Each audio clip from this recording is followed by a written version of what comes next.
So, hi, my name is Charlotte, and I am a 3D artist and illustrator from what is currently called Canada. Thanks to a relatively new partnership between Sheridan College and IADT, I was able to turn my certificate in computer animation into a master's of computer animation. And I, for some reason, fell down a VR chat rabbit hole around the time. And I was like, oh, it's for school, so I'll buy a headset. Like, it's totally justified. This past 5 months of playing VR chat and studying social VR, I've learned how useful research can be in informing my creative process, especially in an emerging area like social VR, and that there are people out here doing really cool things. And like I want to do cool things with them. Um,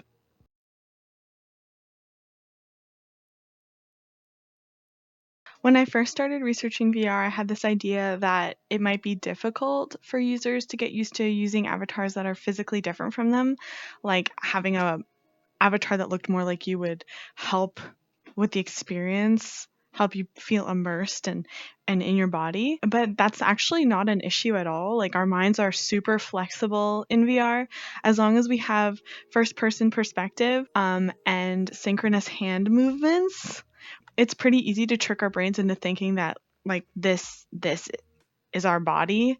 Sense of embodiment refers to the ensemble of sensations that arise in conjunction with being inside, having, and controlling a body, especially in relation to virtual reality applications. One study actually noticed that the more humanoid an avatar was, the harder it was for users to accept it. But it really does feel like I exist here in this space, in this virtual body. I'll show you the world I'm in right now. Oh no, what have I done? Oof. Sweet Jesus, that was difficult. But yeah, it actually feels like I'm in this 3D space. Like when I look up, I can see this beautiful tree and the ground and oh wow.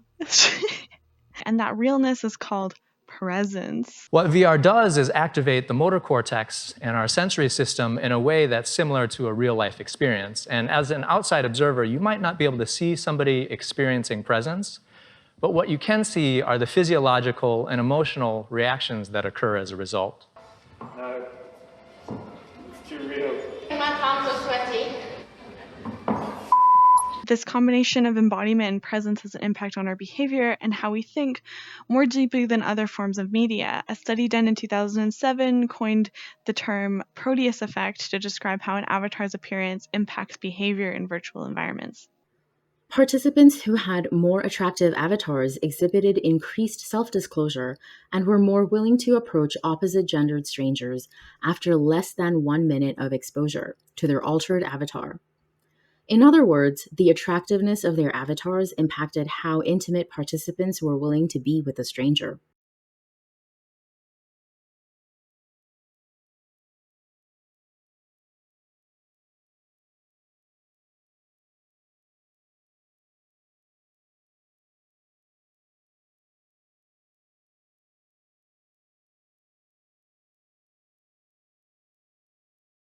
As cool as this technology is, the immersive and believable experiences produced by VR complicate the issue of online harassment in social platforms.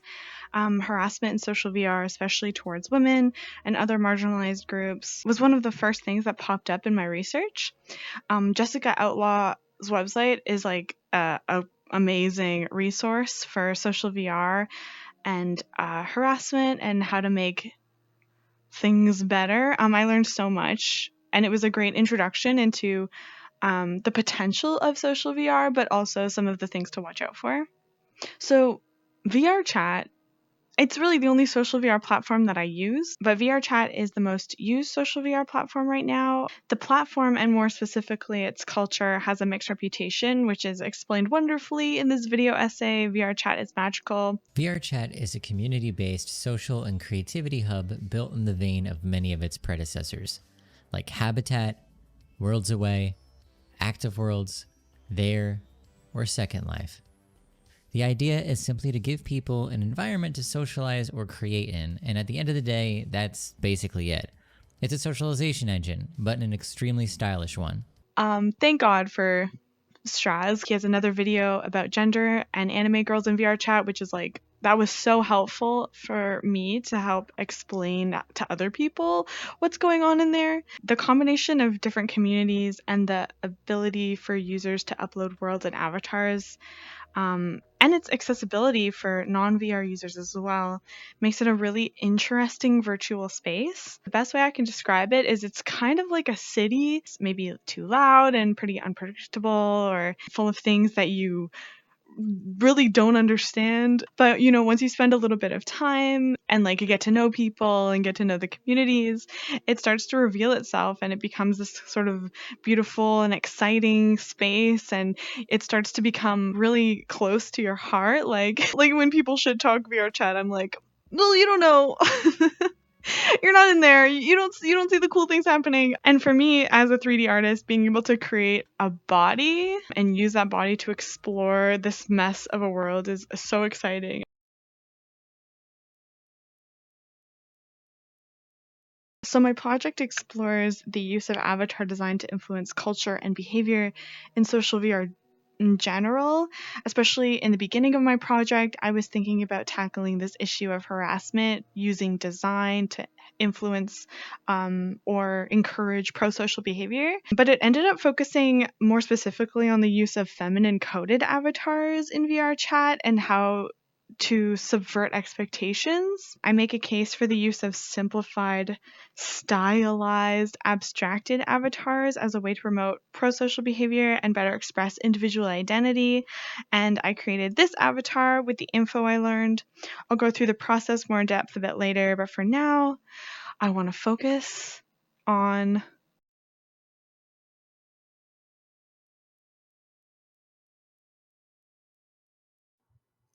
American cartoonist and comics theorist Scott McCloud explores in his 1993 book Understanding Comics the universal appeal and identification of cartoons. He first describes the face as a mask, one that is facing outward and we only have a vague internal image of. This internal image is simple, the general placement of eyes, nose, mouth. Thus, when you look at a photo or realistic drawing of a face, you see it as the face of another.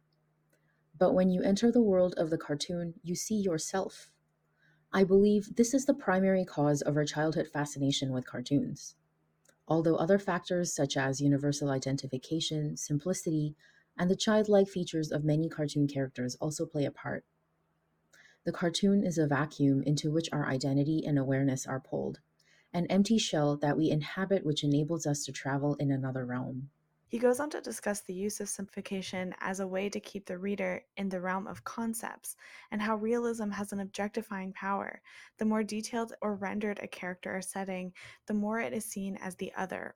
And so if we take that same concept and we apply it in social VR, then the more simplified and abstract an avatar may be, the more that I can see myself in that avatar. And that goes for me connecting to myself, connecting to my virtual body by looking at a mirror. And also when meeting other people, I can see myself in that avatar more. And so it will make me feel more open and comfortable talking to that person. And I mean, I want that. I want people to feel that way about me in social VR. Like, I want them to look at me and be like, let me tell you my life story, like I want that for myself. I want people to trust me.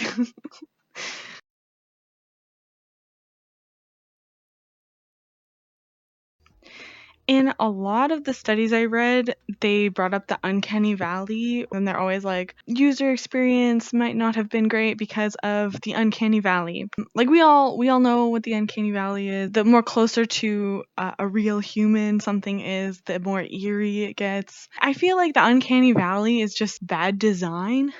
Because if you're focusing on the details that matter, that what makes us human and what makes us feel alive, if you're designing for those things, then it wouldn't be uncanny to get closer. But the idea that just because something is like more human, it makes us feel uncomfortable. Well, yeah, because it looks like a robot is literally puppeteering the skin of a man. If you just embrace the idea that this is not reality, and that we should focus on what's important.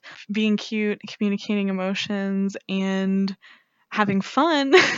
There's more to it than just, oh, well, we're getting close, so it's gonna be uncanny. It's like, no, you're forgetting some fundamental elements of what it looks like or feels like to be human. So a good example of how design can influence tone and maybe behavior is, for example, the designs of Altspace and Rec Room. They both communicate something about what the platform is for. I find them both unappealing in their own way. Altspace for feeling contrived and corporate, and Rec Room for looking like a frat bro's basement. But that might just be me. I don't know. But nonetheless, it sets the tone for what kind of interactions will be taking place in the virtual space. Maybe in my mind, I am connecting it to those things, and therefore the space doesn't feel like I would belong there. But I also think that the designs just aren't appealing, and as a visual person, I'm looking for something beautiful. If I'm gonna be in a virtual world, then I want to be cute, and I want the space I'm in to be beautiful. And I think it's important for 3D artists to look at the diversity in anime and manga and indie comics and looking at different styles, and then how to translate those styles into 3D space, because there's so much opportunity to communicate feelings that the styles I'm seeing right now just they're just not there. Like, I think they're just pretty boring. And that's the exciting thing about VR chat, because users can upload their own avatars, so there's this potential to explore so many different varieties of styles and ways of expressing ourselves in a 3D space. And even though there's this potential for diversity, it's interesting that a lot of the users are using an anime base mesh, usually from a program called Vroid and also Miku Miku Dance. And this has become kind of the like default style, which I wanted to talk about next. Let's talk about anime. A style of Japanese film and television animation typically aimed at adults as well as children. The history of anime and the comic form manga is far too vast for me to get into now. And how it became the default avatar style for VR chat is it's like its own. I feel like its own talk, but I'd like to focus on why I think this style works so well for social VR and why I referenced particular anime like Shin-chan and Kaiba for my own design. One, the style has evolved over time and it's continuing to evolve. A lot of people, especially internet dwellers, have grown up with it, and so it's very familiar. It's something that we see and we can understand. And two, it's an aesthetic that has been developed like over decades. So different artists have taken it and they've worked on it and added their own, and so the style has kind of been perfected to hit this great balance between simplification and realism. The bodies are usually proportional to humans and work well with full body tracking. And the face, an area that we have a really hard time perfecting, because our brains are so good at picking up on the tiny movements of the face, is simplified in a way that's still beautiful and attractive, but also expressive without adding unnecessary detail. And usually on these models, the eyes are super detailed and have highlights and colors. So drawing a user's attention to the eyes can kind of promote this feeling of eye contact. And the third point I wanted to make is that anime as a medium is for children and adults. And because there are both childish and mature characters represented in the style, the avatars feel appropriate for both childish and mature interactions. It really depends on what kind of media you've been watching, which brings me to my next point.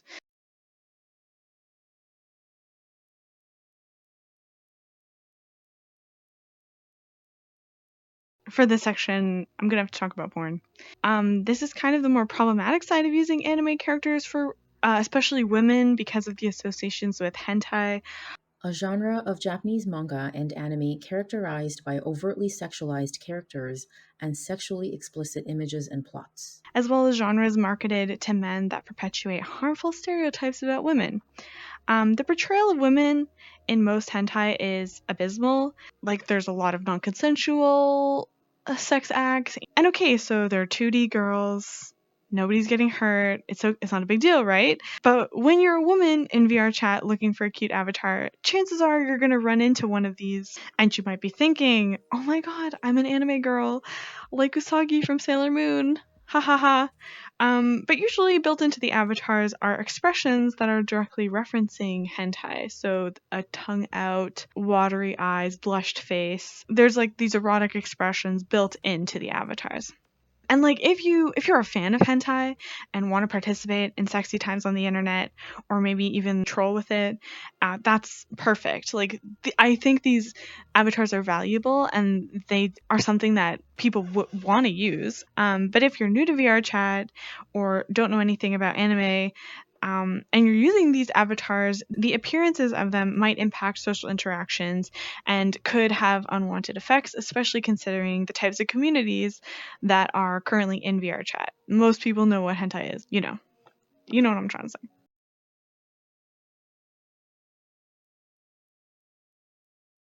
And on top of that association, there's also the e-girl aesthetic. Winged liner and heavy eye makeup is part of the TikTok e-girl aesthetic, just as they were in the Tumblr days.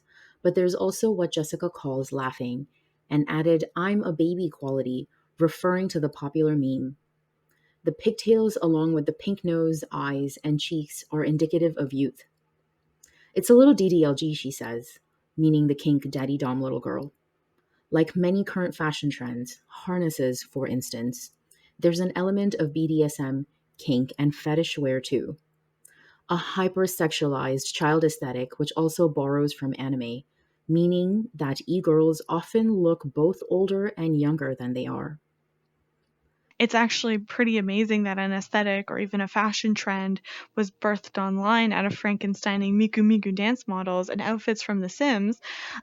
But it is the associations built into the designs that I'm keeping in mind while creating my own avatars. Since its origination, e-girl has been used to disparage women. The earliest definition on Urban Dictionary from 2009 describes the term thus: call her an e-girl because she's always after the D. It's an insult lobbed frequently on gaming sites, where any attractive or popular woman who games can be labeled an e-girl as a way of belittling her presence. It recalls the ideology of Gamergate, in which women were harassed, threatened, and doxxed simply for existing in the predominantly male gaming world. And in a primarily gamer boy space like VR chat, the idea that girls only exist online for male attention or money is still alive and thriving. This avatar being the default avatar for female users could be perpetuating these ideas about women existing in digital spaces.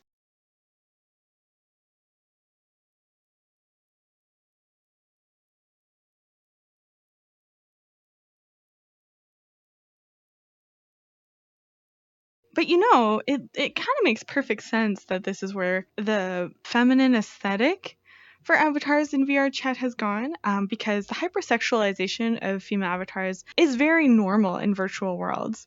And it kind of comes from a legacy of women's bodies as objects of desire and beauty and like literally art. This painting was sent as a present from the Grand Duke of Florence to the King of France. The boy kneeling on the cushion and kissing the woman is Cupid. She is Venus. But the way her body is arranged has nothing to do with that kissing. Her body is arranged in the way it is to display it to the man looking at the picture. And these objects of beauty are often created by men. And since women were largely already seen as incidental eye candy, it's not surprising that when female characters started being introduced to more game worlds, the roles tended to follow similar patterns. there's a connection there. The female figure is a thing of beauty, and therefore if we want to create something beautiful, that's what we're going to use. So I think it's like pretty natural that the space has just been populated with beautiful women.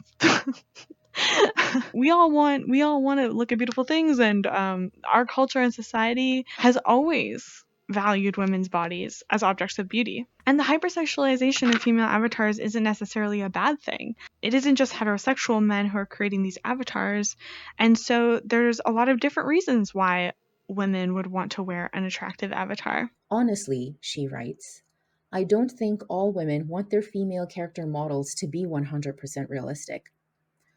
Writing so much about fashion in Second Life has taught me that many women still like their avatars to look relatively slim and attractive, and there's nothing wrong with that. The problem comes when a female body shape is squeezed like a tube of toothpaste to create a hypersexualized body for the benefit of male players only, and no healthy alternatives are offered. In social VR, they can be used to explore desire and sexuality in a safe space or across distance, and even can be used as a way to subvert negative stereotypes about women. Oh my god. My entire there we go. There you go. What am I watching? God. What is this? Wait, ready? Oh boy. How do you feel about this? To be honest, when you said y'all were getting full body tracking, this is exactly what I expected. Beautiful. Demonetized. I just wanted a pizza, bro. I just wanted pizza. I didn't ask for this. But next, what are you gonna rap about? Being a thought? I'm sorry. Excuse me? Shut your mouth, you ugly bitch. Fuck What? you. Do you kiss your mother with that mouth? Hey, come back here. I'm talking to you. This is my house. You're naked in my house. I see your nipples. By women being their full authentic selves and subverting the expectations of hyper-feminine appearances, they can expand other users' ideas of what it means to be or present or perform as a woman. The real issue is not having hypersexualized avatars be available. It's that there just being a lack of variety when it comes to gendered representation. If that's the only option we have, then of course that's limiting, and that's perpetuating this idea that women means a certain thing, that it can be easily defined. Designers thus have a clear path towards satisfying female players and making games equitable in their eyes, if not always in the eyes of outsiders. Simply providing players with a wide variety of body types and apparel will go a long way towards allowing female gamers to control their virtual experiences and empower themselves through play.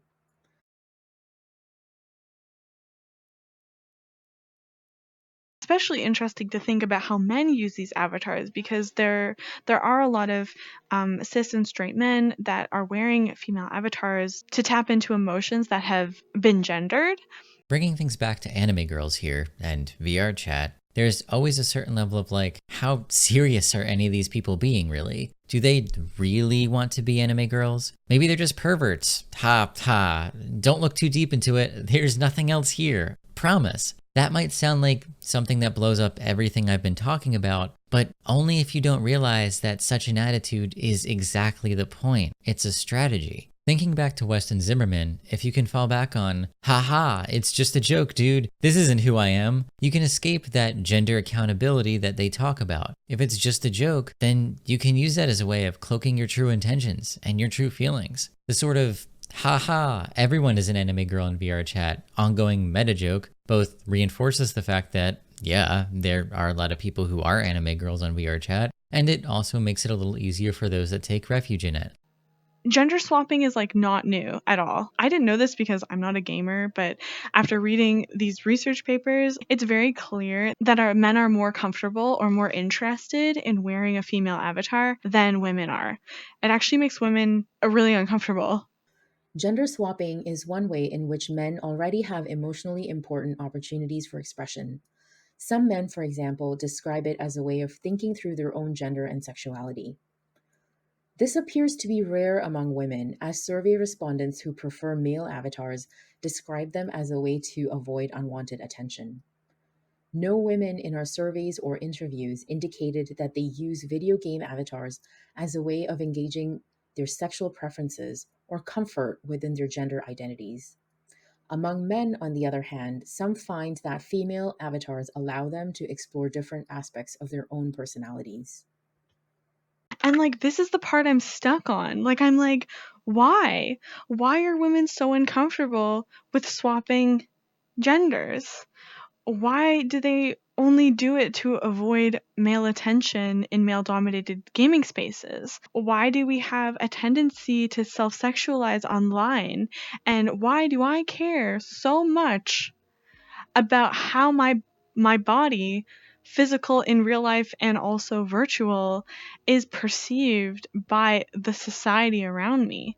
Like, the amount of questions that this project has made me ask myself, there's just I can't help but feel like it's tied into how women are represented visually in the world, like through advertising and media, movies, video games. Like, our image has been taken and kind of taken from us. Like, it's used against us to get us to buy things, to get us to change, be objects of desire based on other people's perception of us. Female body in itself is so loaded with meaning, but it's also so highly valued that this relationship that I have with my virtual bodies is also complicated because I've never had the freedom to really decide what kind of body I want. Like, it's just really complicated. I think a lot of women would maybe just not want to be perceived at all. I'm not body positive. I'm not body neutral. I'm body negative. I want to be vapor. 'Cause like, gender, humiliating. An ache, a pain, needing to sit down, spatial awareness, the vulgarity. How dare I be a shape? Okay, feminine bodies.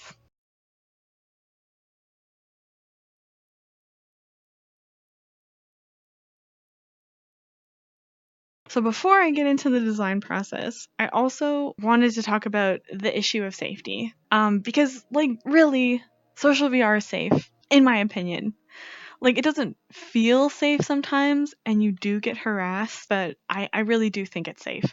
In VR chat, I have the ability to mute someone, I can block someone, I can hide their avatar, I can physically run away from them. I often use an avatar with a sword, and then if I get frustrated or uncomfortable, I'll just like bring it out and like stab people with it. And I think trying to make it more safe, especially if you're trying to make it safe for cis white women, feels like more of a form of gentrification, which needs to be probably a bigger conversation. Yeah, I've just been in so many uncomfortable situations in VR chat because of my perceived gender. But they also revealed to me my own inability to assert my boundaries. You know, when you feel like you're actually in the internet, issues that maybe just kind of bubble on the surface feel like they need to be addressed. Like, I need to react to them. I need to speak out about them more because I'm actually like in the space. And I also feel like because we sort of have this feeling of like being in space with each other, that there's like more of a, not a conversation, but at least an understanding can be reached. I also think there's value in embodying a response to internet harassment. If somebody calls me an ugly bitch on Instagram, like, I'm just gonna have to sit with that. But when somebody does it in VR chat, I like to punch them and then run away. Again, I've been thinking about this concept of safety and harassment and how I can use design instead, and like add maybe like a weapon to an avatar or like some sort of animations that can empower users to like stick up for ourselves. Because there's no real threat of physical violence. It's also interesting because it's like a complete 180 from how I started this project. Like, I was like, if there's trolls in the internet, you should get rid of them, kick those meanies out. But harassment, misogyny, homophobia, racism, fat phobia, none of that stuff's created on the internet. It's all real world systems that are trickling in. So like, just removing it doesn't solve it. They're just gonna go somewhere else and congregate. So like, yeah, I don't know. It's a big conversation. I also wanted to just bring up that I read this book called Glitch Feminism by Legacy Russell during this whole project, and it was really perfect timing because it talks a lot about bodies and being online. Consider that the body is an idea that is cosmic, and in being such is inconceivably vast. We quite literally have only begun to scratch the surface of what the body is, what it can do, and what its future looks like. And in it, she writes, Glitch feminism remains a mediation of desire for all those bodies like mine who continue to come of age at night on the internet. The glitch acknowledges that gendered bodies are far from absolute, but rather imaginary, manufactured, and commodified for capital. The glitch is an activist prayer, a call to action as we work toward fantastic failure, breaking free of an understanding of gender as something stationary. Glitch feminism demands an occupation of the digital as a means of world building. It allows us to seize the opportunity to generate new ideas and resources for the ongoing revolution of bodies that can inevitably move and shift faster than AFK Moors or the societies that produce them under which we are forced to operate offline.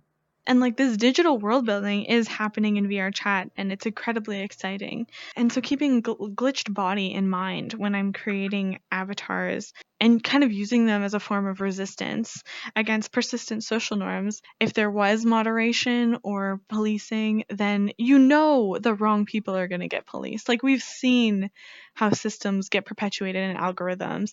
Instead, like as a community or even as an individual, making choices that creatively resist. Yeah, read Glitch Feminism.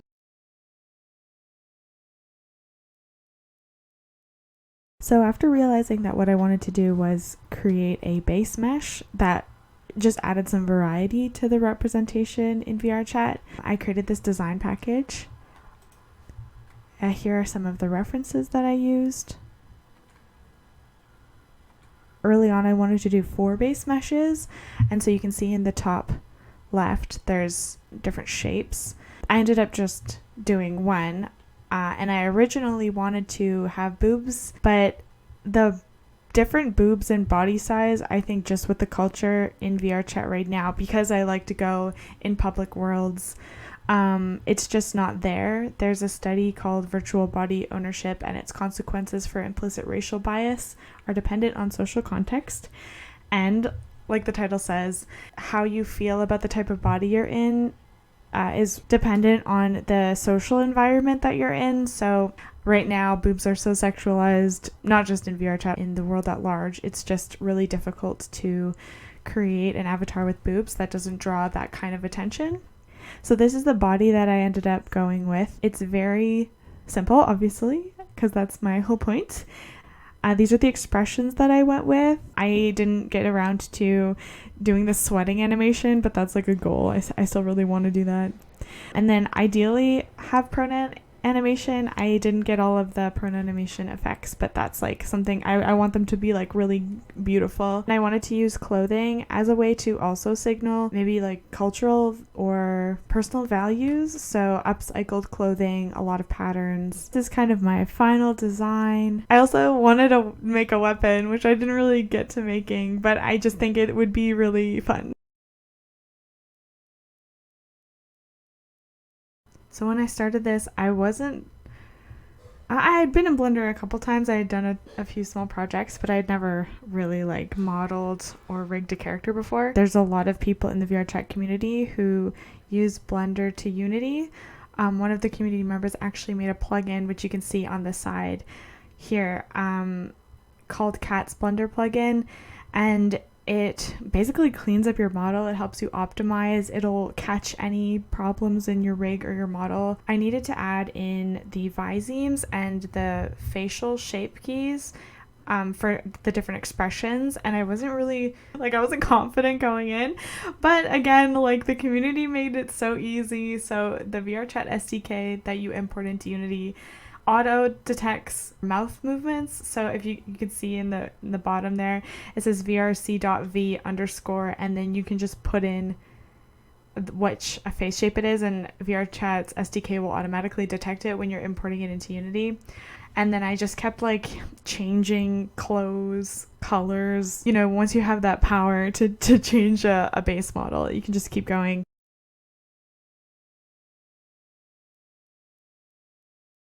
So then I got some friends to try on my avatars. It was really fun. This is the first one I made. My lovely friend Catherine tried it on with me. Catherine doesn't really play VRChat, so it was really interesting seeing her try on an avatar that was like more humanoid, because I think she's pretty much just been a hot dog. She had a lot of feedback for me. Because this feels like much more like I'm like wearing yoga pants or something, and I'm like not worried about like how I'm moving. It feels, yeah, I don't know. When I was actually in the space with the avatar, the head really did feel too big. It kind of looks okay on screen, but when you're in VR, because, you know, perspective, the face was just like way too big. So that was one of the things that I had to change. I did try adding MMD hair, but it didn't feel right to me. So I got rid of the hair, I changed the outfit again, and then when I brought it into VRChat, one of the eyes was connected to the chest bone, so it didn't rotate with the head, and it was so funny. Yo, your eye is right here. It was right there next to your ear. Like this? It reminded me how much fun it is when things just don't work in VRChat. Like, everything that somebody was saying was just 10 times funnier because their eyeball was on the side of their head. I'm gonna rip the stone out of your chest. And then I'll take your stone and then we'll swap. And then we'll play. Yeah? Baby, I give you mine. Take care of it. Okay, Thank you. Mine. I give you mine. Oh, then I guess I give you mine. I'm really grateful to these friends who tried on this avatar with me. Since I was using the really basic VRChat shader, it didn't work well in all worlds. In this ocean world, it was kind of transparent. The bald head was getting so many comments that I decided to add this frog hat, which I actually drew in some of my really, really early concept sketches. I really like it. I think it was super cute, and I got a lot of positive comments on it. I got some comments that the facial animation for this avatar was really nice and expressive, and I felt really comfortable.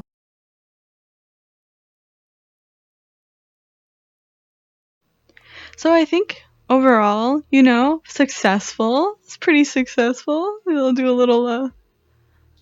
little turn for here again. Good job, me. One of the things that I think I really enjoy is the chunky limbs. Like, a lot of other avatars feel kind of fragile, but because my limbs are so chunky, I feel like I can, you know, I can act, I can be assertive. Also, this style is like funny enough, very unrecognizable. I often get people commenting on like, what are you? What are you from? You kind of look like this obscure thing, or you kind of look like this other thing. I got a few people who are like Animal Crossing, and I think that's like fair. Like, it is pretty similar. But yeah, people just like don't know what I am, what I'm trying to be. And I also got a comment from someone saying that it felt very childish. That could be something that is a little needed here. And some things that I really want to improve is like my use of shaders. As you can see, like I have some emission going on here, so I want to work more on like jazzing it up. I also think it would be interesting to see if I could adjust the proportions so that it is more compatible with full body tracking. And I'd also like to just work on maybe building a base mesh pack and an asset pack so that other people can use it if they want. Honestly, I don't see many people in VRChat being interested in using this as a base mesh realistically. Just right now, like I don't know anybody that actually looks at this and is like, oh man, I'd love to make a version of me in that style. I think it's just like not in fashion maybe, and it's not different enough or weird enough to be cool. So I'm just in this like middle ground of like, what are you? But I don't mind that. That's fine for me. And please reach out if you are interested, because like I will share all of this with you. Like maybe not this one specifically because this is me, but I have this other version. It's got some toggles. If you're interested in this space mesh, you can have the frog hat. I don't care.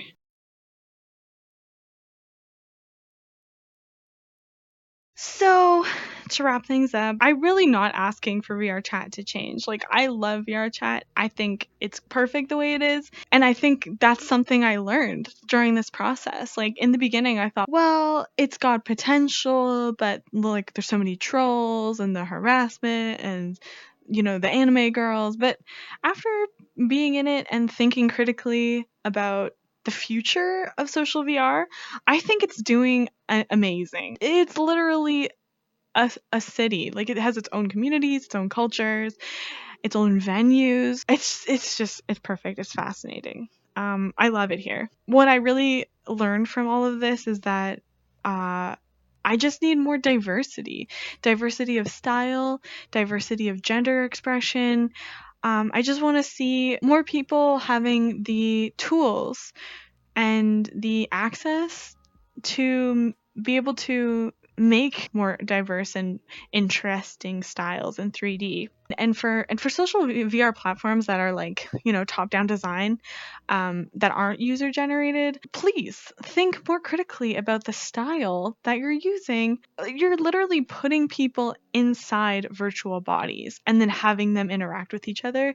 Every single choice makes a difference, not only in getting just people in, but also how they interact. And like, culture is so important. Can a design choice impact conflict resolution? Like, research would suggest that, yeah. I've really learned a lot, and I'm just so grateful for all the support that I've had during this process. And thank you for listening to me. Thank you for coming to my VR chat talk.